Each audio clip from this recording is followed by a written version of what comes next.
Hello, c'est Ophélie Mézineau pour This Is My Story.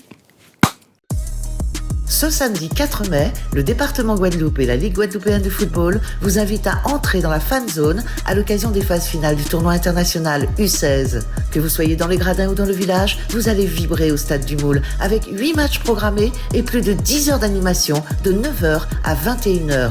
Prestations artistiques, défilés carnavalesques avec le groupe Avant-Vent, ambiance dans les gradins assurée par Mass Moule Massif, ainsi que des animations de folie. Coup d'envoi des rencontres et ouverture de la fan zone José Guédu dès 9h.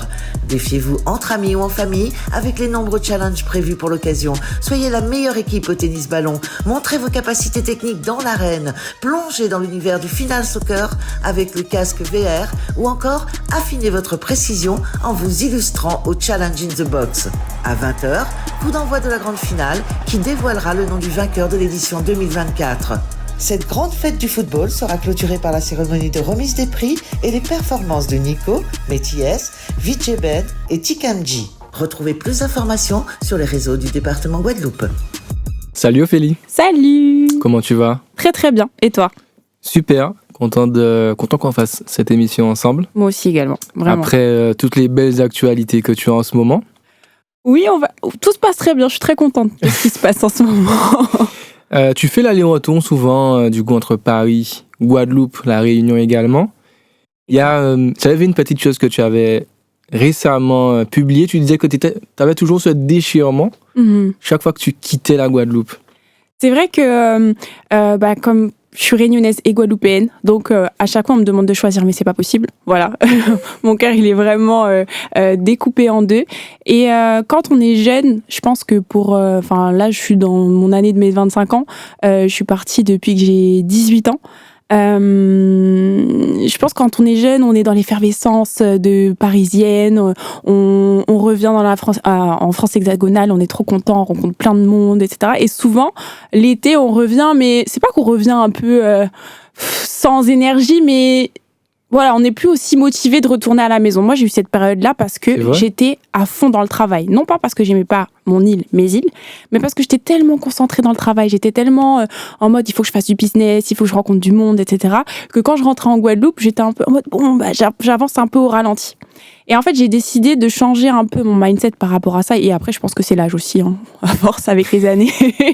Je suis pas vieille, mais j'ai décidé d'aborder justement cette problématique d'une autre façon et de me dire que aux Antilles, en Guadeloupe, à La Réunion et sur tous les territoires ultramarins, il y a des choses à faire. Il y a des choses à montrer. J'ai réussi à avoir de meilleures compétences dans mon métier en tant que créatrice de contenu. Maintenant que j'ai des acquis à Paris, j'espère les appliquer sur mon île. Mais en fait, maintenant, quand je repars, c'est dur. Avant, j'étais toute excitée à l'idée de repartir sur Paris. Et certes, j'adore l'effervescence parisienne et ça correspond vraiment aussi à ma personnalité. Mais je me dis qu'il y a des choses qui sont possible de faire ici et même aussi laisser ma famille, laisser le soleil, repartir dans le froid, etc. C'est plus dur. Il y a certains moments c'est plus dur. Moi je suis dans un rush permanent à Paris et quand j'arrive ici je retrouve le calme. Parfois ça peut être un peu difficile par rapport au travail. Mais en fait, je suis dans cette période de ma vie, je suis un peu dans une ambivalence où il y a des fois se dire qu'on va pas revoir, moi je vais pas revoir ma mère, ma famille, etc. pendant quelques mois, alors que j'ai énormément de chance, vraiment, de revenir plusieurs fois par an et je sais que c'est pas le cas de tout le monde, mais c'est aussi mon objectif, c'est aussi pour ça que je travaille beaucoup, parce que si je veux prendre un billet d'avion et venir voir ma mère ou quoi que ce soit, pour me le permettre en fait. Donc plus les années passent, plus c'est difficile, mais après... travail, c'est les compliqué. Îles, la plage, les parents, la famille, c'est compliqué. C'est ça, j'ai eu une discussion aujourd'hui où justement je dis mais comment je fais pour avoir tout en même temps ? Bon, il y a gratuit un ticket millionnaire, tu vois. Plus d'acting, tiens. Plus d'acting, je sais pas, encore plus de contrats, je sais pas. C'est avoir le soleil, pouvoir travailler, parce que j'adore mes différentes casquettes de métier. Et quand on est passionné par son métier et que des fois on n'arrive pas forcément à le faire à la maison, moi c'est difficile pour moi aussi d'être ici et de pas forcément travailler ou quoi que ce soit. Donc mon cœur il est fendu en deux. Là en ce moment ma tête droite gauche, je sais pas quoi faire. C'est bien, bon, fendu en deux. Tu es de réunionnaise guadeloupéenne. C'est quoi la meilleure des deux ? Alors, je te demande, c'est pas un choix. Je reformule. C'est quoi la meilleure de Guadeloupe ? c'est quoi le meilleur de la Réunion? Comme ça, on fait pas de jaloux. Ouais, on fait pas de jaloux. Je dirais que c'est vraiment deux territoires différents et ils sont complètement opposés pour le coup.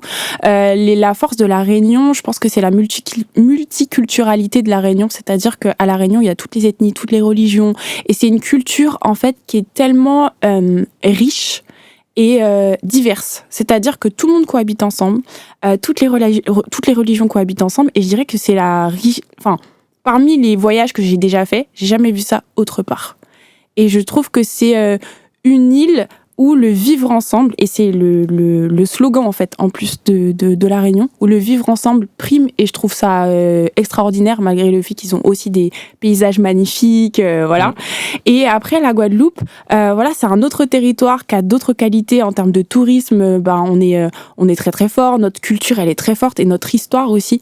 Notre patrimoine, nos plages. On a la chance d'avoir autant les belles plages de sable blanc et après pouvoir aller en Basse-Terre et faire des randonnées incroyables. Donc pour moi, c'est deux territoires qui sont pas du tout pareils. Donc quand on me dit de choisir, je peux pas. Et dans tous les cas, même si je devais choisir, j'aurais rien dit du tout. On va t'introduire différemment. Qu'est-ce qu'on devrait savoir pour comprendre qui est Ophélie Mézineau? Qu'est-ce qu'on devrait savoir? Ce qu'on devrait savoir, c'est que ma vie n'a pas commencé avec les Miss, on va dire ça. Que c'est une partie, c'est l'aboutissement d'un projet que j'avais depuis petite, et que certes, c'est grâce à ça aujourd'hui qu'on me connaît et que j'ai pu enclencher de belles choses et de beaux projets. Mais Ophélie Mézineau, de base, c'est vraiment une jeune fille qui est passionnée par la vie, par le sport aussi, parce que j'étais très sportive quand j'étais petite. Athlétisme, handball, équitation. Je suis passionnée par le sport. J'ai toujours été très hyperactive. Je suis l'enfant aussi de parents en situation de handicap, donc ça a beaucoup façonné ma personnalité et durant toute mon enfance j'ai eu pas mal de responsabilités aussi, ça j'en parle assez régulièrement. Et en fait je suis passionnée de plein de choses, j'aime faire plein de choses et les Miss ça a été juste un moyen d'expression pour moi. C'est un objectif de toute petite fille, vraiment, ça a été toujours le rêve d'une petite fille, mais ce n'est pas que ça, et j'aspire vraiment à toujours représenter les femmes dans mon quotidien, dans mes prises de parole, mais qu'il y a beaucoup d'autres projets divers que j'aimerais faire et que c'est que le début. En fait, pour moi, c'était que le début et c'est pas la finalité de ce que je suis. C'était c'est le moment où j'ai pu m'exprimer en tant que jeune femme, mais c'est que le début en fait de ce que je suis, quoi. Non, c'est pas que le début, on va dire c'est le début de ma carrière, mais avant, pour réussir cet objectif-là, il s'est passé plein de choses dans ma vie, des bonnes et des mauvaises. Et voilà. Tu as parlé de parents en situation de handicap, malentendants. Sourds, ouais, malentendants et sourds. Malentendants et sourds. Petite, comment chez toi tu acceptes la chose? Comment ça se passe? Comment ça se traduit dans ton quotidien? Dans mon quotidien, sachant que je suis l'aînée, à l'époque, durant les années 2000, aujourd'hui on a de la chance, on a les téléphones, les smartphones, tout ça, donc l'accessibilité à l'information pour toutes les personnes, c'est beaucoup plus simple, entendants ou personnes en situation de handicap. Et quand on remonte dans les années 2000, il n'y avait pas tout ça. Il n'y avait pas de téléphone. Je me souviens que ma mère, elle communiquait par fax. Et en plus, ma mère est réunionnaise. Moi, j'ai vécu aussi dans les Pays de la Loire pendant 10 ans aussi, quand j'étais petite. Donc éloignée de sa famille, tout ça. Et en fait, moi, j'ai pris le rôle de la traductrice, de l'interprète. J'étais le lien, en fait, entre le monde entendant et elle. C'est-à-dire que je vivais aussi avec mon beau-père qui était entendant, mais j'étais vraiment à la boulangerie pour aller chercher le pain, pour prendre des rendez-vous, tout ça. Et c'est vrai que ça m'a... j'ai parlé très tôt aussi, j'étais très avancée à l'école, j'ai lu très tôt, parce que ça m'a permis de développer des capacités beaucoup plus tôt qu'un enfant normal, quoi, on va dire. Certes, ça m'a aidée au début, mais après, ça a été très très dur à l'école, par exemple. Ça a été très dur parce qu'il y a les moqueries, les regards. Ouais. Et en fait, c'est ça dont je parlais aussi par rapport à la cause des sourds et de la communauté sourde, c'est le regard envers les personnes en situation de handicap, parce que c'est un handicap invisible au premier abord. Ouais, effectivement. Et en fait, rien n'est adapté pour eux. Et moi, j'ai beaucoup souffert des moqueries et des regards soit des enfants, mais surtout des parents, que je trouvais... parce que normalement, un parent est censé éduquer son enfant pour pas qu'il dévisage. Dans toute logique, oui. En toute logique. Mais au final, c'est plus le regard des parents qui m'a le plus touchée, et en fait, qui se reflétait sur leurs enfants. Et j'ai eu une enfance assez difficile par rapport à ça. Et certes, j'en fais ma force aujourd'hui. Mhm. Parce qu'il faut savoir rebondir, il faut savoir prendre le côté positif de certaines choses. Mais dire que j'en ai pas souffert petite, ça serait mentir. Vraiment. Donc ça a été, j'ai eu une enfance difficile parce que j'ai dû tout prendre, toutes les responsabilités sur mon dos. Ma mère, au final, elle nous a élevés seuls la plus grande partie de sa vie. Et voilà, je suis la grande sœur, donc je suis la grande sœur, je dois m'occuper de mon frère. Enfin, j'ai toutes les responsabilités administratives à assumer toute seule. Je dois lui décrire les papiers administratifs, remplir ses papiers. Et il y a des choses qu'une enfant ne doit pas faire. Il y a des choses qu'une enfant ne doit pas faire normalement. Et que j'ai dû faire un peu trop tôt, mais... C'est ce qui t'a construit finalement. C'est ça. Ça n'a pas été simple, hein, je l'entends. C'est ça, exactement. C'est ce qui m'a construit. C'est-à-dire que... c'est pour ça que je dis qu'avant les Miss, il s'est passé beaucoup de choses. Et certes, je pense que ça a été à mon avantage, mais cet avantage-là, il n'a pas été sans douleur, on va dire ça comme ça. Et après, je pense que le jour où j'ai été élue Miss Guadeloupe, surtout, j'ai l'impression que tout ce qui m'avait pesé durant toutes ces années est ressorti et j'ai pu le transformer en quelque chose de positif. Et c'est pour ça que ça a été un peu ma victoire et ça a été le début d'une autre partie de ma vie. On va dire ça comme ça. En plus, tu disais que le projet Miss, tu l'avais depuis un moment. Tu l'as travaillé, tu l'avais en tête. Quand finalement tu arrives à cette célébration, quelles sont les émotions qui ressortent et c'est quoi la suite tout de suite? Le lendemain, qu'est-ce qui se passe? Les émotions, c'est... je sais pas si on peut réaliser parce que, en fait, en un quart de seconde, on devient... c'est pas qu'on devient quelqu'un, mais c'est un peu ça, en fait. C'est-à-dire que 1 heure avant, on n'avait pas de titre, on n'avait pas de responsabilité. Et d'un coup, et en plus, on a une région qui est très chauvine, qui a une culture et qu'on doit bien nous représenter. Et je sais que c'est important pour les Guadeloupéens d'avoir des représentantes qui sont fiers de leur île et ils sont toujours derrière nous. Et sans eux, en fait, on n'aurait pas eu autant de classements ces dernières années. Et en fait, il y a cette pression de se dire « oulala, donc je dois représenter les Guadeloupéens ». Et en fait, en un quart de seconde, c'était une explosion de joie, un relâchement parce que depuis 1 mois, 1 mois et demi, on est à fond dans l'aventure. Mais c'est aussi se dire que le lendemain, on dort 2 heures et en fait, à 7 heures, il y a les premières interviews, il y a tout qui s'enchaîne, il y a les JT, tout ce qu'on n'a jamais connu. En fait, on n'est pas préparé à ça. Enfin, même un chanteur. Il commence à chanter, il commence à faire des petits showcases et puis après, il va là et après, il fait une grande scène. Et là, on dirait c'est l'inverse. Et du coup, c'est un peu choquant quand on a 18 ans. Mais au moins, on grandit d'un coup. Il n'y a pas de... Voilà, moi, qu'on soit classé ou pas, par exemple, à l'élection de Miss France, je vois toutes mes copines qui n'ont pas forcément été dans le top ou quoi que ce soit, les entretiens de travail, il n'y a plus aucun problème. Et gravit les échelons beaucoup plus vite que certaines autres femmes. Voilà. Mais là, Ophélie, elle avait déjà des responsabilités, est-ce qu'elle arrive à l'élection avec une assurance nettement supérieure aux autres ou pas du tout? En fait, je suis... quand je parlais du sport tout à l'heure, je suis une sportive et une compétitrice. Mais pas dans le mauvais sens du terme. Parce que pour moi, le sport, on doit être... surtout, je faisais un sport individuel.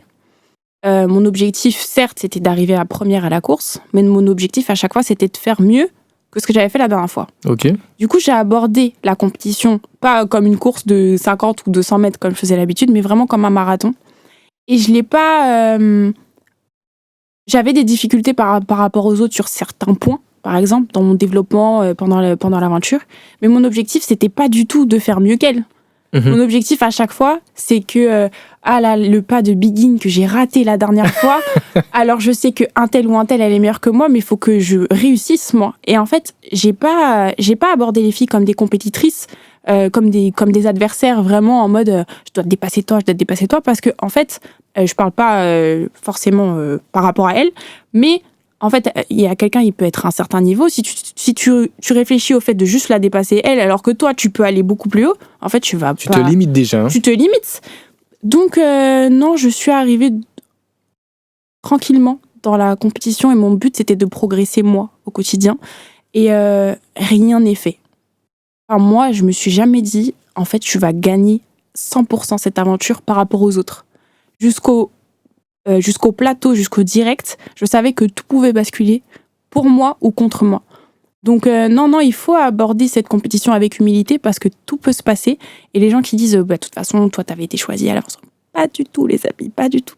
Je me suis jamais considérée comme une favorite en me disant parce que j'ai plus de likes sur cette photo, je vais gagner, etc. Mais pas du tout. Parce que si on se reposait là-dessus, on pense qu'on a déjà gagné et on va pas plus loin que l'entraînement de la semaine dernière. Donc, non, je me suis battue tous les jours devant mon miroir, à poser, à parler, etc.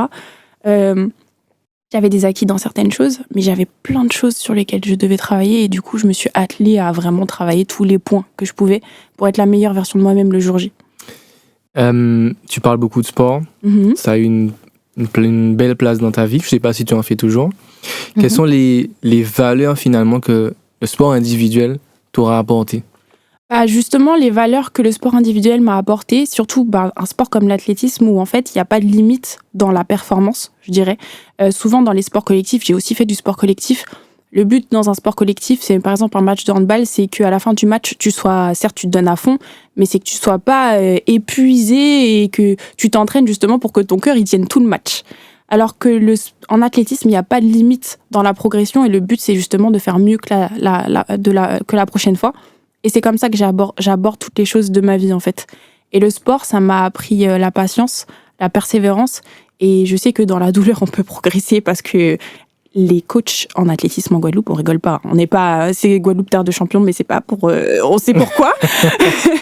Et du coup, non, le sport, ça m'a, et aussi, voilà, ça m'a appris l'humilité parce qu'on peut chuter à n'importe quel moment.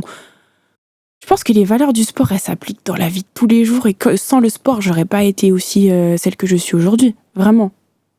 Pourtant, c'est un sport individuel. Mm-hmm. Mais non, j'ai trop souffert en athlétisme. Ça te fait redescendre d'un étage hein, quand tu vomis à la fin de l'entraînement. Ah non. Donc non, sans le sport, j'aurais pas été... et ça m'a permis de canaliser mes émotions. Je suis une fille hyper active, donc courir autour d'un terrain, ça m'a bien calmée aussi. Et aussi, j'oubliais mes problèmes une fois que je suis sur la piste. Il y a plus rien. Il y a que la course et c'est tout.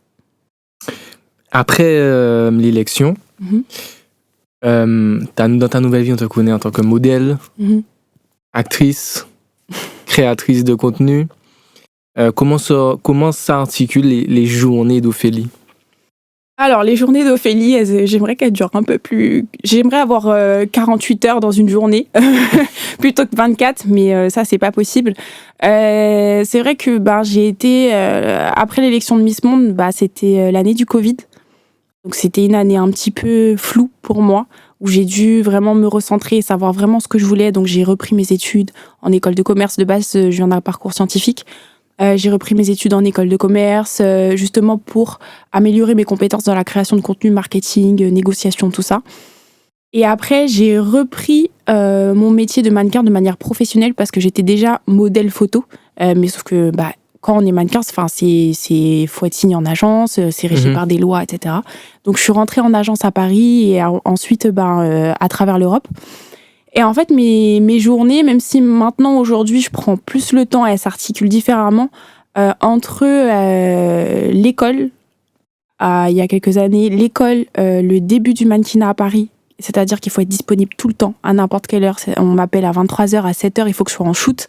C'est les imprévus, faut être hyper organisé. Et il y a la création de contenu qui prend beaucoup de temps aussi parce que c'est un vrai métier. C'est bien, écoutez. C'est un vrai métier qui demande beaucoup d'investissement et surtout on ne compte pas ses heures. Et en plus, dans toute la partie création de contenu, il y a aussi l'événementiel. Il y a la rencontre avec les marques, il y a les soirées de lancement, il y a le festival de Cannes, il y a énormément d'événements et du coup, le soir, souvent, l'événement il commence à 19h, à 23h, on n'est pas forcément rentré. Et ça a été mon quotidien pendant au moins 2-3 ans et j'ai décidé de ralentir un petit peu le rythme par rapport à ma santé physique aussi, parce que c'était trop intense.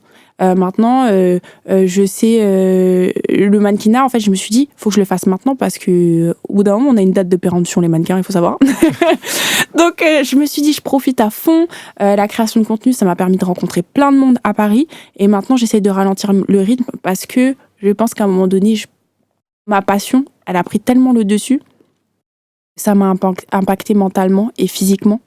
Et que là, c'est pas qu'on a frôlé le burn-out, mais je pense. Mais pas parce que j'aime pas ce que je fais, mais parce que j'aime trop ce que je fais. Donc, t'en as fait trop. J'en ai trop fait. Comment tu penses qu'on identifie un burn-out? Je pense qu'on identifie un burn-out lorsque, pour ma part, si on aime son métier. Je vais pas témoigner à la place de personnes qui n'aiment pas leur métier. Et qui finalement le font parce que c'est trop et qu'elles aiment pas. Voilà, c'est ça. Moi, je dis à ma place, quand on aime trop son métier, c'est-à-dire que moi, je me levais le matin, j'ouvrais mes yeux, je faisais déjà mes montages. Je me couchais en faisant mes montages. Je faisais ça toute la journée. Je dis montage pour réduire le truc, mais événements, taxi, voyage, etc., fatigue accumulée, charge mentale, voilà. Et en fait, je suis quelqu'un d'hyper organisé. Donc normalement, je rends les contenus à l'heure, j'envoie mes mails à l'heure, je réponds aux messages. Et là, je pense que fin d'année 2023, j'adorais ce que je faisais. C'est super, la période de Noël, il y a plein de choses, etc. J'arrivais plus à répondre aux messages, que ce soit à ma famille, à mes managers. Les contenus, les envoyer en retard, ce qui m'arrive jamais. Au lieu de faire une photo, je faisais une vidéo. En fait, et après, j'arrivais plus à être productive. Je préférais rester dans mon lit à faire certaines choses que faire certaines vidéos. J'étais plus inspirée. Et en fait, c'était surtout au niveau du retard par rapport au travail qui me correspond pas du tout. Moi, c'est comme ça que je l'ai ressenti. Et après, je suis pas allée au fond du trou non plus. Mais j'ai plus activé le mode survie, en mode, tu me dis de faire un truc, je le fais. Mais j'arrivais pas à réfléchir plus loin, en fait. Même les messages, la surcharge mentale des messages, des followers qui m'envoyaient des messages, etc. J'arrivais plus à encaisser. Mais c'est pas parce que j'aime pas mon métier. Et du coup, c'est pour ça que là, je décide de ralentir un peu sur certaines choses. Parce que même quand on aime trop ce qu'on fait, c'est possible de craquer. Voilà. Est-ce que c'est pas parce qu'on prend trop de charge finalement sur son dos, parce qu'on veut en faire plus, on veut en faire plus, on veut en faire plus? Et je savais pas demander de l'aide aussi. Et ça, c'est un problème que ma mère m'a toujours dit. Tu veux pas nous embêter, tu veux pas nous appeler, tu veux te débrouiller toute seule, etc. Parce que j'aime pas en fait dépendre des autres. Je me dis, en fait, si je veux faire mon truc, je le fais toute seule, c'est pas grave. Et en fait, au bout d'un moment, à force de prendre le truc sur mes épaules, je vais le faire toute seule, je vais faire la vidéo toute seule, je vais faire le montage toute seule, je vais faire la description toute seule, je vais tout faire. En fait, à bout d'un moment, le cerveau, Tu craques. Il craque. Et pourtant, je le dis, maintenant que j'ai lancé mon podcast, je le dis, ce que je vous conseille de faire, ça veut pas dire que moi, j'arrive à le faire pour le moment. Et demander de l'aide, j'ai trop de mal. C'est dur. C'est très dur pour moi. Parce que je suis très solitaire, en fait, dans mon parcours. Ce samedi 4 mai, le département Guadeloupe et la Ligue guadeloupéenne de football vous invitent à entrer dans la fan zone à l'occasion des phases finales du tournoi international U16. Que vous soyez dans les gradins ou dans le village, vous allez vibrer au stade du Moule avec 8 matchs programmés et plus de 10 heures d'animation de 9h à 21h. Prestations artistiques, défilés carnavalesques avec le groupe Avant-Vent, ambiance dans les gradins assurée par Masmoul Massif, ainsi que des animations de folie. Coup d'envoi des rencontres et ouverture de la fan zone José Guédu dès 9h.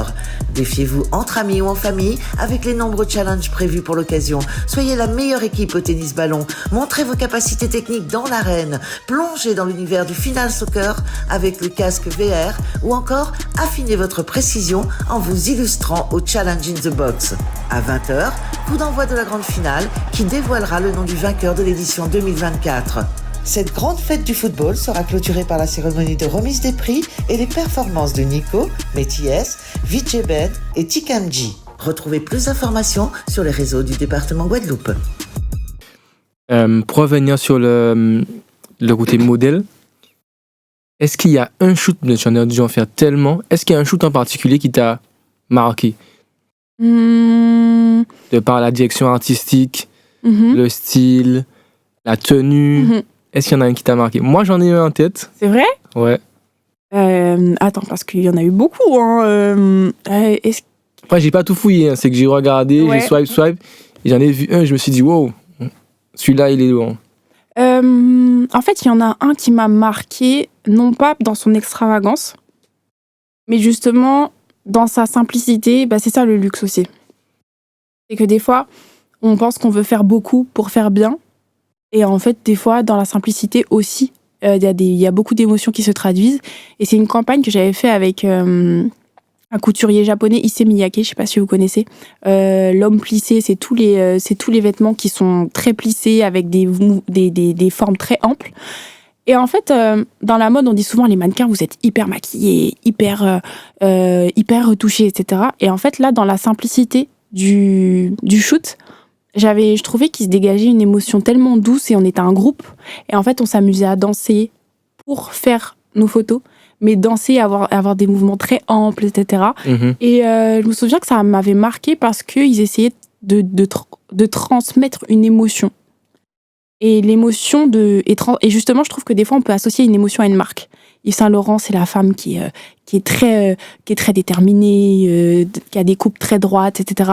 Et je trouve que ce shoot-là, il m'avait marqué dans le fait que pour faire des photos, il fallait danser et s'exprimer, en fait. Donc, c'est ça aussi ma passion de la mode, dans le sens où, pour moi, le vêtement, c'est pas que un habit. C'est une émotion, c'est une création. On peut comprendre des choses par rapport aux vêtements que la personne porte ou quoi que ce soit. Et ça m'avait marqué. Mais après, il y a plein d'autres shootings qui m'ont marqué. J'ai travaillé avec des personnes extraordinaires et voilà, je les remercie. Mais si je dois choisir un shoot, il y en a d'autres, mais voilà. Moi, c'était un shoot à Cannes, avec une robe violette. Oui.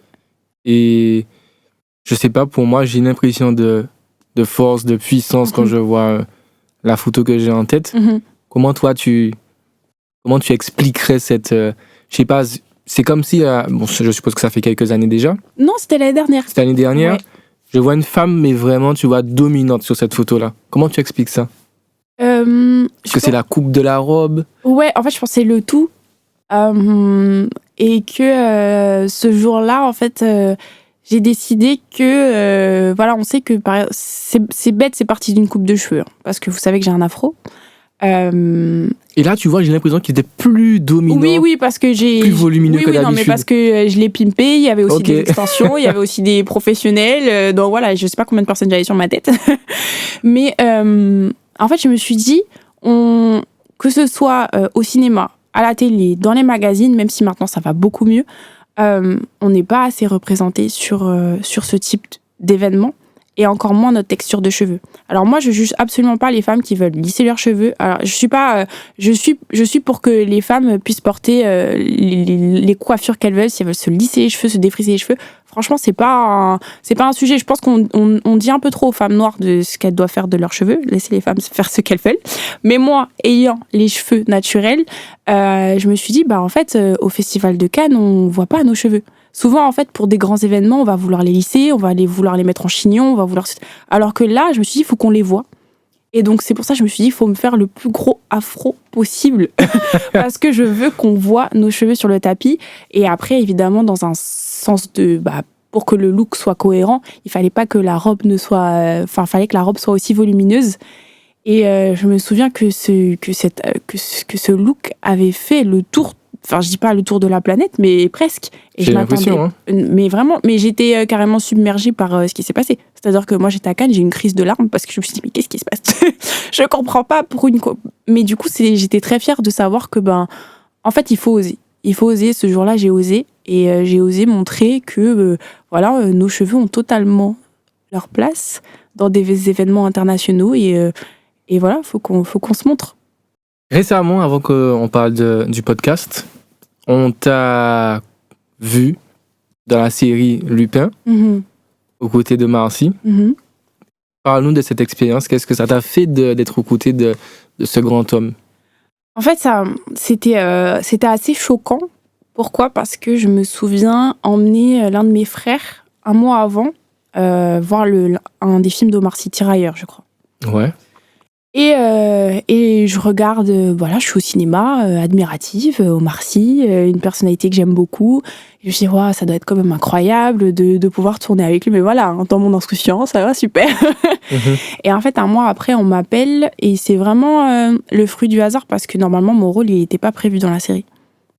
Alors, la série, elle est déjà écrite depuis très longtemps. Voilà. En plus, là, je peux spoiler, au début, je disais pas, mais c'est le dernier épisode dans les dernières minutes.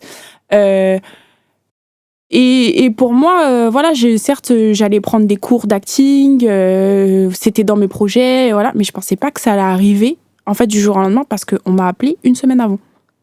Et j'ai eu un choc émotionnel. Pendant une journée, je savais pas quoi faire. Je regardais en l'air, je me dis, mais c'est pas possible. Moi, je vais tourner avec Omar Sy. Mais il y a plein de gens qui rêvent de tourner avec Omar Sy. Mais pourquoi moi? Syndrome de l'imposteur. Je le mérite pas. Mais pourquoi moi? Il y a plein de gens qui aimeraient être à ma place, etc., etc. Et ça m'avait un peu choquée. Et après, surtout, je me suis dit, bon, je l'aborde de manière... On m'a appelée, c'est peut-être pas pour rien. Voilà, je vais faire ce que je sais faire ou pas. Peut-être que je sais pas faire, mais en fait, il faut pas que je loupe cette opportunité. Et du coup, j'y suis allée sereinement. Et après, c'est pas une personnalité qui fait peur, dans le sens où on se dit pas c'est un méchant. Je dis encore ça va. Et c'est une personne qui est tellement solaire. J'ai pas eu le temps de trop discuter avec lui parce que les conditions de tournage étaient assez difficiles entre guillemets parce que c'était de nuit, en plein hiver. Donc voilà. Mais après, je me repose pas non plus sur ça. C'était une très très belle expérience. J'ai eu beaucoup de chance de faire cette première expérience dans l'acting. C'était ma deuxième expérience parce que j'avais déjà fait un film en tant que Silhouette avec ce monsieur. Et surtout, l'expérience m'a donné goût à aller plus loin. Et j'espère que j'aurai l'opportunité de le faire. Mais je sens que c'est pas un milieu facile aussi. Donc après, la mode qui est difficile, la création de contenu qui est difficile, le monde du cinéma français, pour des personnes qui sont pas du tout issues du cinéma, je sais que ça va pas être une chose simple. Donc je me laisse le temps. Voilà. Donc plus d'acting, peut-être pour les années à venir, tu disais? Peut-être pour les années à venir, mais j'ai totalement conscience qu'il faut apprendre et que je n'ai pas de passe-droit parce que j'ai fait X ou Y chose, même parce que j'ai participé à cet épisode-là. Je dois faire mes preuves, je dois apprendre et je pense qu'il faut avoir assez d'humilité pour se dire il faut repartir de zéro. C'est pas mon milieu. Donc, comme dans le mannequinat. Dans le mannequinat, je suis pas arrivée, parce que j'ai été première dauphine de Miss Monde, en fait, il faut que tu me prennes sur ta campagne. Pas du tout. Au contraire, je suis arrivée comme une mannequin lambda. Et en fait, je devais faire mes preuves, je devais galérer pendant les castings comme toutes les autres filles. Et ça m'a beaucoup appris et je préfère passer dans ce sens-là plutôt que... Enfin, voilà, il n'y a rien qui m'est dû. On doit travailler pour obtenir ce que l'on veut. Parle-nous de ton podcast. Tu parles de développement personnel, si je ne me trompe pas. Exactement. Donc, j'ai lancé un podcast qui s'appelle Confidence Closette depuis très peu de temps. Et j'ai eu Pourquoi je l'ai lancé? Parce qu'il y a une période de ma vie assez récente où parler de moi ou parler sur les réseaux sociaux a été compliqué pour moi par rapport à un certain événement de ma vie. Et j'arrivais plus en fait à prendre la parole. J'arrivais à faire des tutos.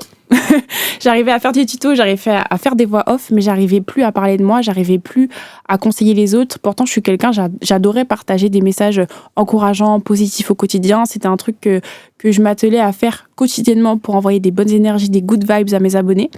Et il y a eu des événements qui ont été difficiles pour moi où j'arrivais plus à transparaître ça parce que c'est plus ce qui résonnait en moi à ce moment-là. Et en fait, j'avais l'impression d'avoir perdu le contrôle de ma voix, perdu le contrôle de ma parole, en fait. Et parce que au quotidien, je suis vraiment l'amie qu'on appelle parce qu'on a besoin de conseils et que j'aime en fait aider les autres et pousser les autres à devenir la meilleure version d'eux-mêmes. C'est vraiment ce que je veux faire avec ce podcast. Je sais qu'il y a pas mal c'est plus des femmes que je vise, mais il y a aussi des hommes qui m'écoutent. Il y a pas mal de jeunes femmes qui me prennent comme modèle. Et ça, malgré moi, j'ai dû l'accepter. J'ai eu du mal à accepter ce rôle.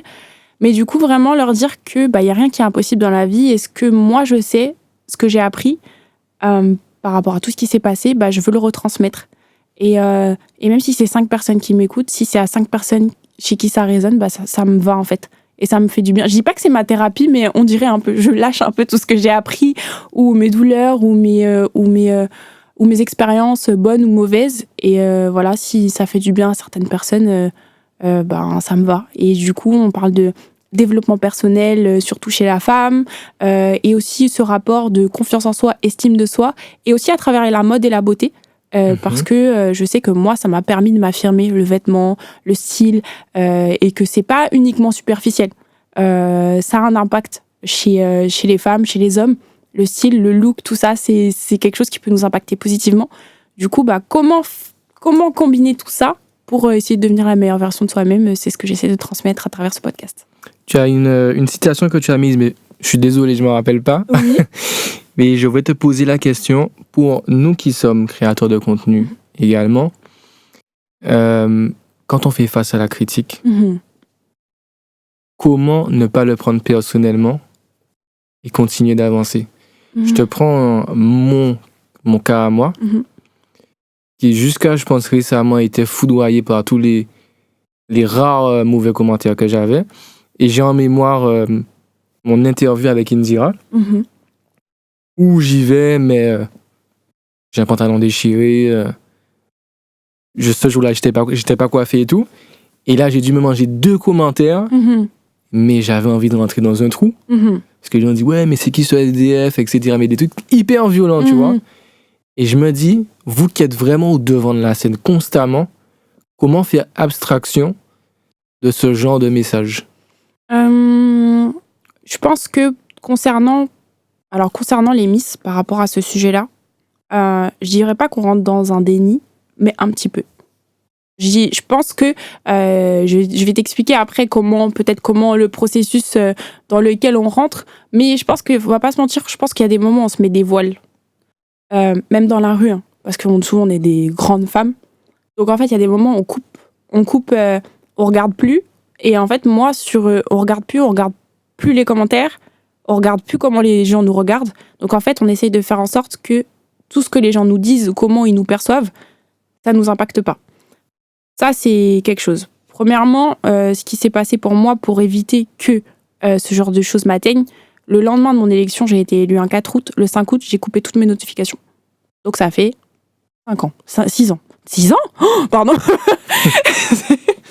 Ça fait 6 ans que j'ai coupé toutes mes notifications parce que je pars du principe où à partir du moment où moi, je sais ce que je fais, je sais la vérité, les gens, ils pourront toujours se faire des films, ils pourront toujours, donner leur avis. J'aime pas ce truc où les gens ils disent on a choisi d'être sur les réseaux sociaux, donc évidemment on doit donner notre avis. Moi je suis pas d'accord avec ça. Je suis pas du tout d'accord avec ça. La bienveillance et avoir des critiques constructives, pour moi c'est la base, mais tout le monde, les gens ça les amuse en fait de piquer ça, ils verront ça avec eux-mêmes plus tard. Hein. Mais concernant les critiques, hormis le fait il faut savoir ce que nous on vaut, ce que toi tu vaux. Et si toi t'es content, moi quand je sors dehors que je suis contente de mon look, que tu l'aimes pas, mais alors là, ça me touche absolument pas. Si je pars. Mais vraiment, on me dit des fois, ouais mais Ophélie, t'es habillée de telle façon, t'es trop extravagante, etc. Pourquoi tu t'es habillée comme ça? Pourquoi t'as mis des talons alors que tout le monde est en basket?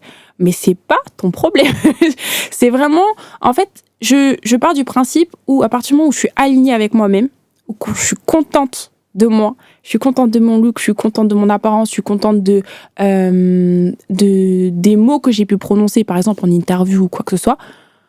En fait, je me dis que les gens pourront toujours critiquer, mais si moi, mes mots, ils sont alignés avec mes valeurs, c'est pas grave. Pas grave. Parce que, en fait, ces gens-là, au final, ils auront pas d'impact dans notre vie. Enfin, on va les croiser, ils vont pas forcément dire quoi que ce soit. Ça les amuse de critiquer sur les réseaux sociaux, mais c'est plus facile. Mais dans la vraie vie, qu'est-ce qui va se passer? Maintenant, dire que c'est facile de se détacher du regard des autres et de ce que les gens peuvent dire, non, c'est pas simple. Moi, j'ai cette imperméabilité. Pourquoi? Parce que depuis petite, je suis pointée du doigt, tout simplement. Depuis petite, je suis pointée du doigt par rapport au handicap de mes parents.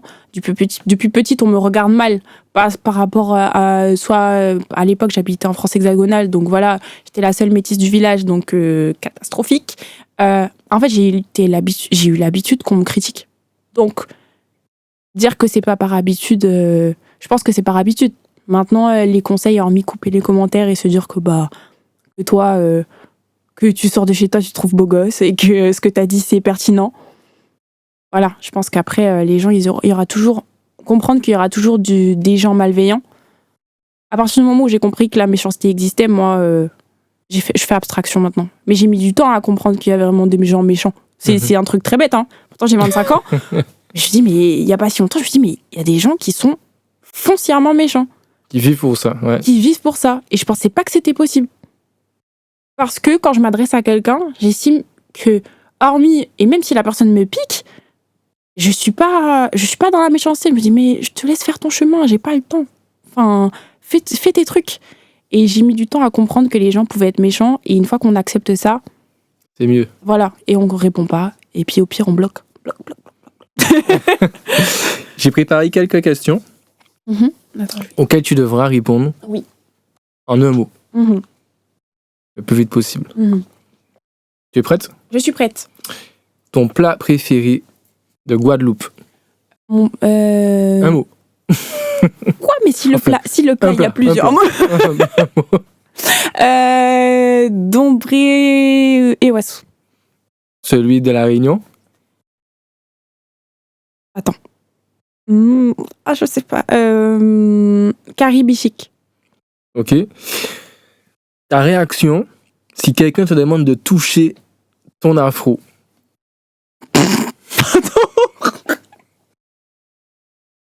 C'est une situation qui m'arrive très très souvent. Donc j'ai appris à le faire avec diplomatie maintenant. Mais non.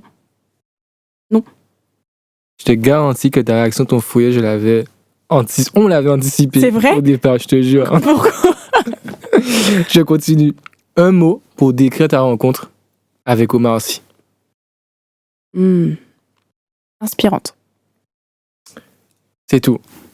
Merci. On arrive déjà à la fin de l'épisode. J'aurais aimé encore échanger avec toi, mais le temps se fait court.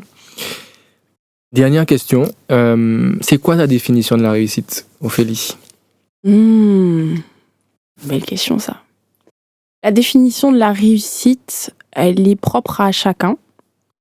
Et je pense qu'on réussit à partir du moment où on est heureux de faire ce que l'on fait.